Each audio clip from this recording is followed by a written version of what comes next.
আসসালামু আলাইকুম।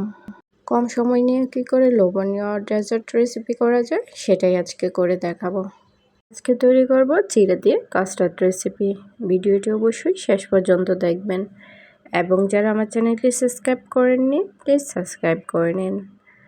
আমি একটি কড়াই নিয়ে নিয়েছি, তাতে দিয়ে দিব 1 কাপ পরিমাণ গরুর দুধ। দুধটা আমি আগে থেকে জাল করে ঘন করে নিয়েছি।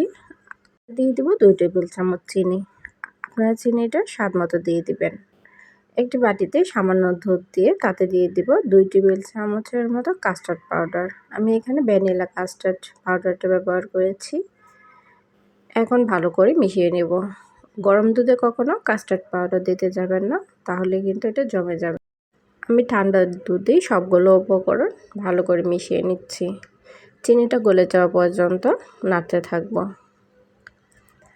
এখন চুলায় বসিয়ে দেব দুধটা যখন ফুটে উঠবে তখন এটা অনবরত নাড়তে হবে, নয়তো কিন্তু নিচে জমে যেতে পারে। আমি প্রায় এটা 3 মিনিট সময় ধরে নেড়ে গরম করে নিয়েছি। দুধটা আমার রেডি হয়ে গিয়েছে, এখন নামিয়ে নিচ্ছি। দুধটা ঠান্ডা হওয়ার জন্য অপেক্ষা করব। দুধটা যখন ঠান্ডা হয়ে যাবে আমি ডেজার্টটা বানিয়ে নিচ্ছি। আমি একটি বাটিতে চিড়া নিয়ে নিচ্ছি। চিড়াগুলো আমি ভালো করে পানিতে ধুয়ে নিয়েছি। এখন উপর থেকে কাস্টার্ডের মিশ্রণটা দিয়ে দিব।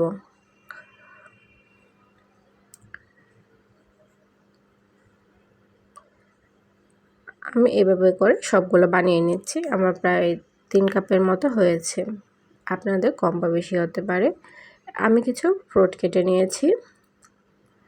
আপনাদের পছন্দ অনুযায়ী যে কোনো ফ্রুট কেটে নিতে পারেন। আমি এখানে আপেল, 2 রকমের আঙ্গুর, কমলা এবং খেজুর নিয়েছি। সাথে কিছু ডালিমও আছে। আপনারা চাইলে এখানে কলাও অ্যাড করতে পারেন।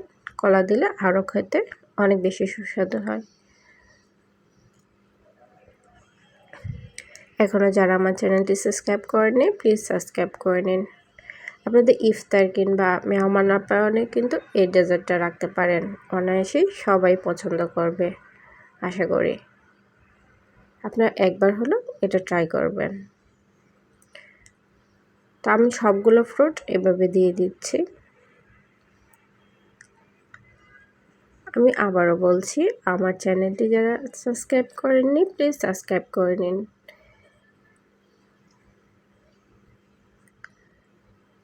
আমার সবগুলো রেডি হয়ে গিয়েছে। তো রেসিপিটা কেমন হয়েছে সেটা কিন্তু কমেন্ট করতে ভুলবেন না। এবং সাবস্ক্রাইব করে পাশে থাকবেন। সবাইকে অসংখ্য ধন্যবাদ।